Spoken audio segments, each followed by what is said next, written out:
Welcome to From Betrayal to Breakthrough. I'm Dr. Debi Silber, and today's guest is Brittany Blomsterberg. And Brittany is an intuitive healer who enjoys supporting her clients in connecting to their true essence and living their best life. Her advanced degrees in psychology and marriage and family therapy created a powerful foundation of expertise prior to her immersion into spirituality. Brittany is the owner of a successful holistic healing business that incorporates spiritual coaching, Reiki energy healing, and yoga. She supports clients in person as well as remotely, many even internationally. You can learn more about Brittany through her website, brittanyblomsterberg.org. And you're going to love this episode with Brittany. She's going to be talking about all that was gained through her darkest moments. I know, sounds counterintuitive, but you'll see what I mean. She's such a bright light, and I can't wait for you to meet her. Here we go.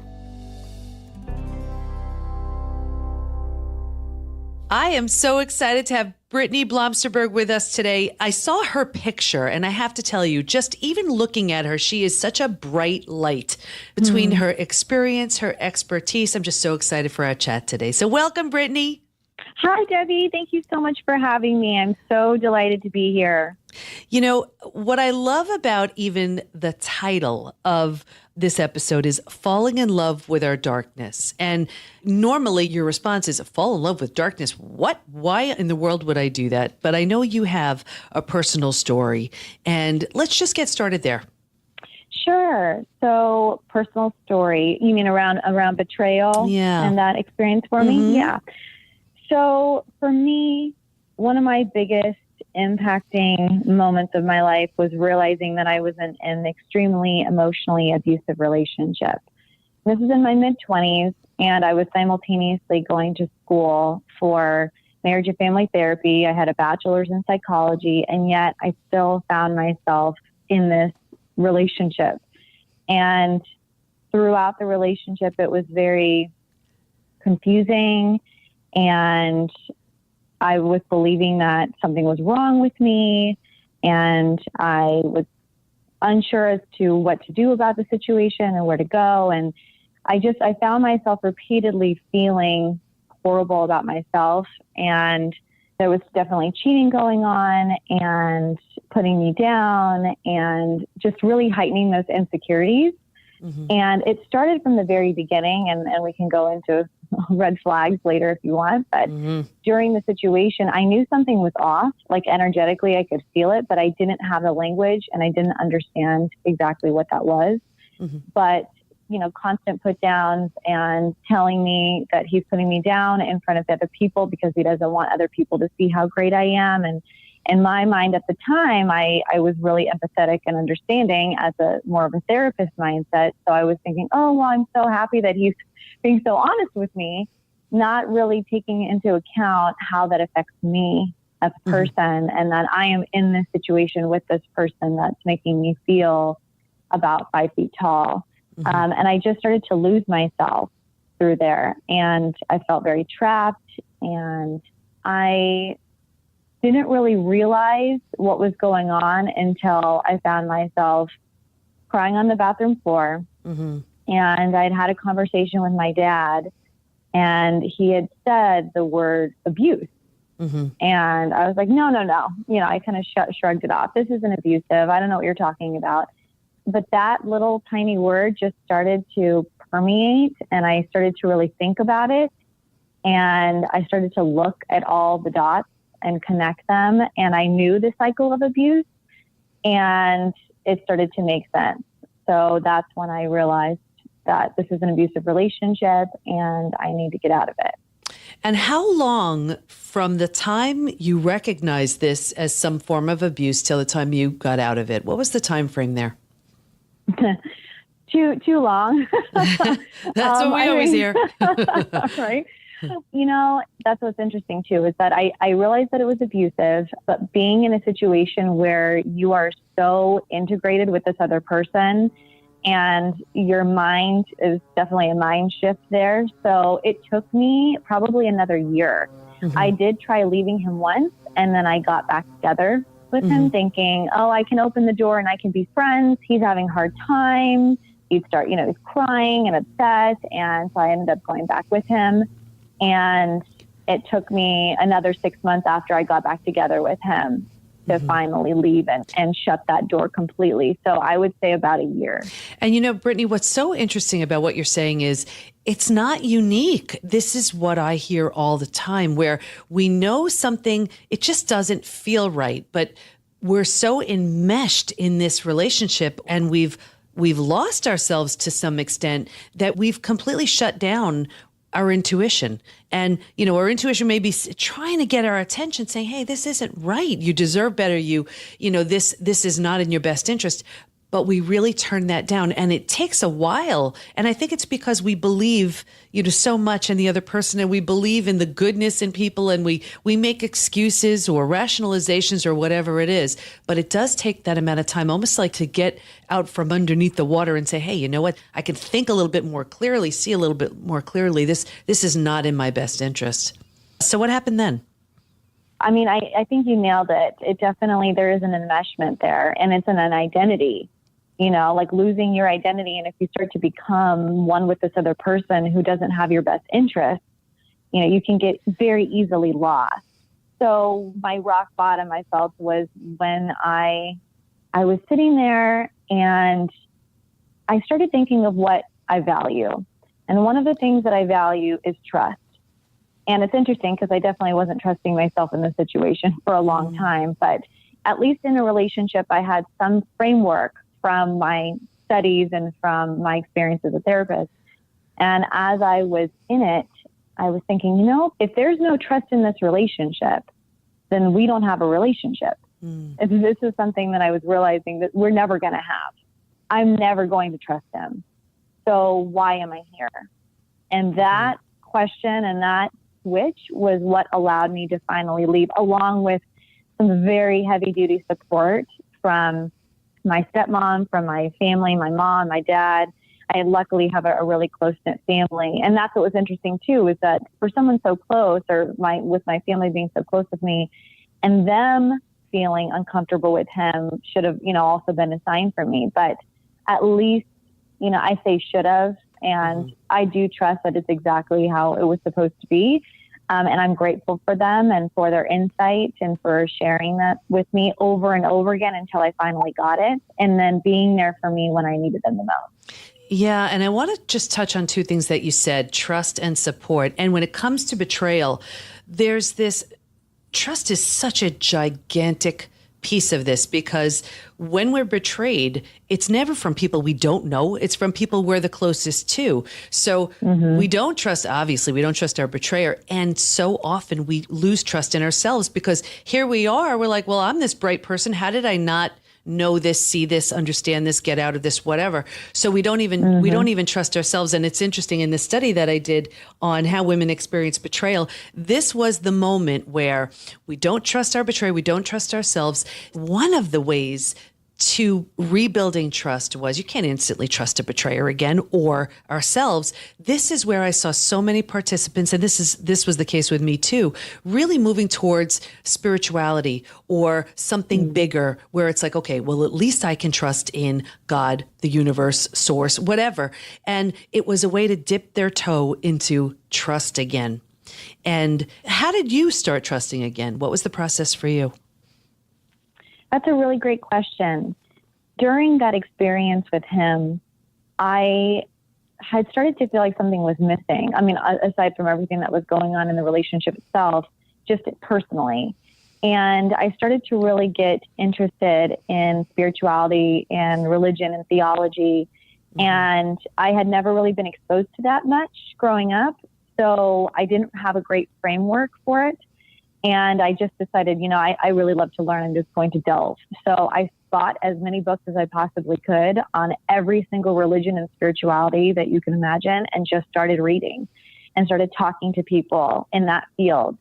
And ended up going to Thailand for a month to immerse myself as well, because I fell in love with Eastern thought as I started going through this book, like Taoism and Buddhism and Hinduism. And I love the practices that they held. And as I started connecting with that and started to find my own mentors and spiritual leaders, I call them. So this includes Gabrielle Bernstein was a big one, Eckhart Tolle, Brene Brown, Deepak Chopra. I mean, I just started to fall in love with all of them as well.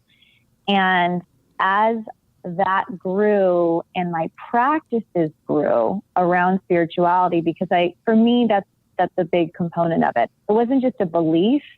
It was actively surrendering and actively listening to myself. And so it helped me to build trust in something larger than me and trust that this was part of something bigger, part of my purpose, part of what was going to help me be a better support system and be a better clinician, or now a better coach in the future. But basically being able to better support others. Right. And so as I started to delve into that, I felt very connected, and it was connecting to something bigger. It wasn't necessarily something outside of me. It was me, because I believe I'm connected to everything else. So it was really beginning to trust in that, which then allowed me to trust myself again. Yeah, it's so beautiful, and it's so consistent with what the study just showed. And it was interesting because even with a lot of the study participants, they could have even been religious, and they moved towards the spiritual side of their religion or abandoned religion completely and moved towards spirituality. It was really this, for those two reasons, to feel the sense of connectedness to something bigger and to learn to trust again. So it's beautiful that you found that. How did it change how you looked at your situation? It took me feeling empathic for myself first. I started being gentle with me, and I started to acknowledge that there was nothing wrong with me. That, in fact, this was the person that I was with was dealing with his own demons and his own insecurities and projecting it. And he was only doing what he knew best to be able to find love for himself. And now it took me a while to get to that place. So I was very angry for a long time. And that was a big piece too, of allowing myself to feel that anger, because it supported me in being angry for myself, being able to use that feeling to make a change, to love myself enough to leave. Right. So yeah, that was a big part. And I love that you're honoring the anger piece, because I think, especially women, we feel we shouldn't be angry. We should just get over it and forgive. And the anger is an important piece, because things need to be unearthed, dealt with, looked at completely. And when someone does something so hurtful, so harmful, it hurts. And just to deny ourselves that feeling, I mean, that is a recipe for stress-related diseases. I've seen it over and over and over again. But once you are able to look at it, and sure, you get angry, but then from that place, that's a wonderful place to start making sense and then making meaning out of it, which it sounds like you absolutely came to. And then eventually that leads to, and it sounds like in your case, it led to forgiveness. I'd love to talk about forgiveness, because it's such a beautiful topic, but it means so many different things to so many people. So can we talk about that a little bit? Absolutely. I do want to touch, which I think this leads into forgiveness. I want to touch on what you mentioned about anger, because I think I absolutely agree, especially with women, that we feel that it's either an uncomfortable emotion or it's an emotion that we are socialized not to be able to experience, or that it's wrong or bad, or something negative associated that. I don't see emotions as negative. They are just emotions. And anger can be super powerful, as long as any emotion doesn't become you. You don't completely become that. But it allows you to advocate for yourself. And in this case, it allowed me to advocate for me. And at first there was a lot of anger towards him, and then it turned inward towards me, which then led me to have to experience forgiveness for myself. And that has been a lifelong journey, forgiving myself for not listening to myself and entering into a situation where I could feel that it wasn't supportive of me, but I did it anyway. And forgiving myself for not honoring my little girl, that part of me that I have to advocate for myself. And forgiving him for just doing, again, what he was modeled to him and what he knew to do best. Right. So it wasn't an overnight shift. And I'm sure this has been told many, many times. This is what I've heard as well, but it's so very true. Forgiveness isn't for the other person. It's to release us from holding on to that. So yes, the story needed to be told multiple times, and I needed to be able to allow myself to feel in order for me to get to a genuine place of forgiveness versus the fake it till you make it, you know. And you know what? And that's such an important piece. And I want everybody listening to really understand, when you rush forgiveness, there's this rule, actually, I think it's called the if-then rule of forgiveness. When you forgive and you feel safe and valued, you actually feel better. When you forgive and you don't feel safe and valued, you feel worse. And I think what happens is sometimes when we rush into it because we think we should, we haven't given ourselves the opportunity to feel safe, to feel valued, to let time do what it needs to do. And we don't feel really good about it. So I think there's something really important about honoring that time. How did it affect your practice? How did it affect your work? The forgiveness piece, or just the... Yeah, and the betrayal. Because I imagine, I mean, here you are doing psychology and marriage and family therapy work. How did you bring your experience and what you gained from it into the work that you do? That's a great question. I transitioned from therapy into coaching. During that entire transition with him, I had, I think, one more year that I spent practicing as a therapist. And then I transitioned into coaching. And first and foremost, it allowed me to have complete empathy, deeper than anything else. I do believe that there's so many healers that can support others without having to have gone through that exact experience. You know, we all are human and we all have these emotions, and we can relate from there to be able to support.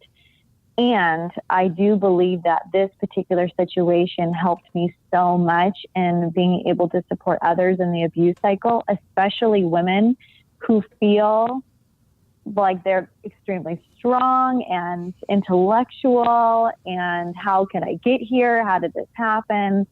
You know, I do feel that this has supported me empathetically, but also in being able to really understand the thought processes and things that occur when it comes to the abuse cycle as well. Yeah. With women especially, we're so capable. So we just keep going and going and doing until we can't. And it's something so powerful as a crash, whether it's a betrayal or some sort of trauma that really opens us up. And I remember I'll botch this up for sure, but it's something like when something's broken, that's when the light can shine in. And it sounds like that was absolutely the case with you. And this is the beauty of it, because look at how your experience benefits then all within your care and reach, because you can't help take that experience into the people that you touch, because you feel on such a deep level. You were talking about empathy. That's exactly what it is. You know the pain, you know what you went through. You see somebody else going through something, you can't help but share that. Exactly. And I don't pretend to think that just because I went through something like this, that I understand someone else's experience. Anyone who's going through abuse, there's definitely themes, and I'm sure you've seen this too, Debbie, in your work with betrayal, that there's definitely themes and consistencies. And at the same time, I do really believe that we all have our own unique experiences within that.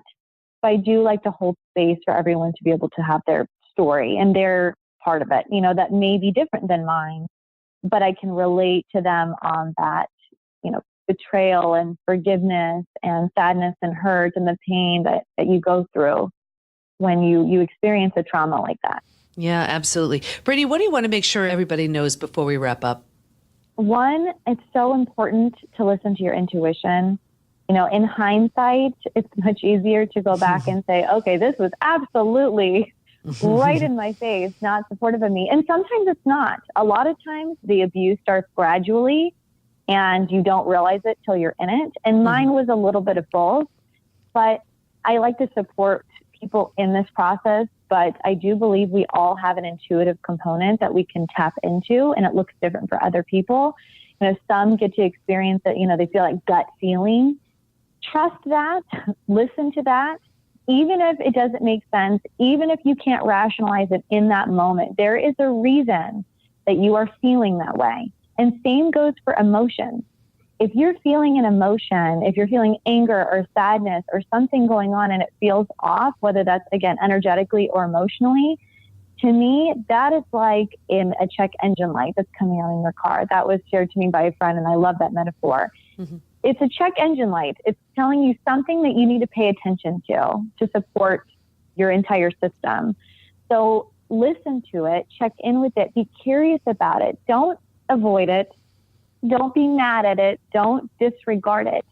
That is your own intuitive way of being able to protect yourself, support yourself, and making sure you're guided to what's going to be most loving for you. Mm-hmm. So that's a big piece. And I have practices for that if you want me to share those. Sure. I was going to share a couple practices. Absolutely. So people can use it. So first and foremost, make sure that you are tapping into your breath. You know, to tap into your breath is to be able to tap into that intuitive self.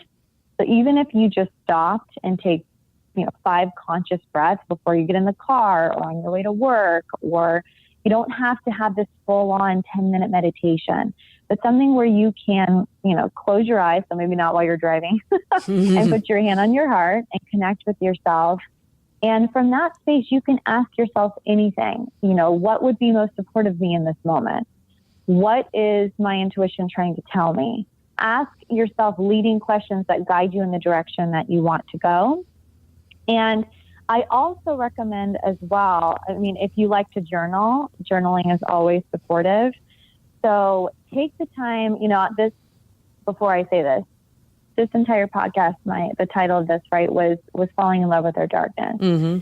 So this is about loving all the parts of yourself, those insecure parts, or the jealousy, the anger, whatever that might look like for you, because those are all parts of what make you you. And those are the parts that I had to love enough to be able to leave this situation and to leave this relationship. So I do suggest taking the time to write down all those parts of you that you try to either disregard or you push aside or you don't like, and write down, name them. Who are they? What are those identities, or what are the emotions that are tied to those? And write them a thank you letter. Write them a thank you letter as to how they've helped you in your life up to this point, because I guarantee you each part of them has supported you in some way all the way throughout your lifetime. And the more that you can do that and embrace every component of you, including the light, the more integrated you are as a person, and the more you can completely love yourself. I love that. I love the idea of just accepting ourselves. Like, why should that be so difficult? But it is. And just the acceptance is so huge. And I also love the idea of what you said about just taking some breaths and putting your hand on your heart and connecting. I think so often we go through our day so completely disconnected, and it just gives you these moments of presence throughout the day to say, okay, stop, check in, I'm here, hello, and go about your day from there. So that is just such great advice. Brittany, thank you so much. And where can we learn more about you? Thank you so much, Debbie. So you're welcome to go to my website. It's BrittanyBlomsterberg.org, and my name is quite long, so you're welcome to look in the show notes for how to spell that. But if you go to my website, you can connect with me on there, and go ahead, and there's a link to my email on Connect tab. And you're welcome to let me know if you want to have, I'm offering anyone who's listening to this podcast a free 30-minute alignment session, which is just basically a consult session, and to be able to get some support from me as to where you are and what you're looking for. And I would be more than happy to give all your listeners that. Oh, Brittany, that's so generous. Thank you so much. And everybody who's listening, take advantage of that. Brittany is just so wonderful. She's a gifted healer, and thank you so much for your insight and your wisdom. And I know you helped so many people who are listening today. Thank you so much. I want to thank Brittany for joining us today. I love those 2 exercises she gave us to reconnect and to show a little more love and acceptance to ourselves. Stay in touch with Brittany by heading over to BrittanyBlomsterberg.org. And don't worry, we'll have a link to Brittany's website in the show notes at pbtinstitute.com/Brittany podcast. Here's my biggest takeaway. Your intuition is always trying to speak to you. The problem is we don't trust it and we don't listen. Strengthening, trusting, and relying on our intuition can serve us so well in every area of life. Just like a muscle, it gets stronger with practice. Be sure to connect with me on Twitter, Debi Silber. And let us support you. Go to Facebook and join our group, Women Hacking Betrayal, where we give information, tools, and support to help you move forward and heal once and for all. Can't wait to be with you next time. And here's to your breakthrough.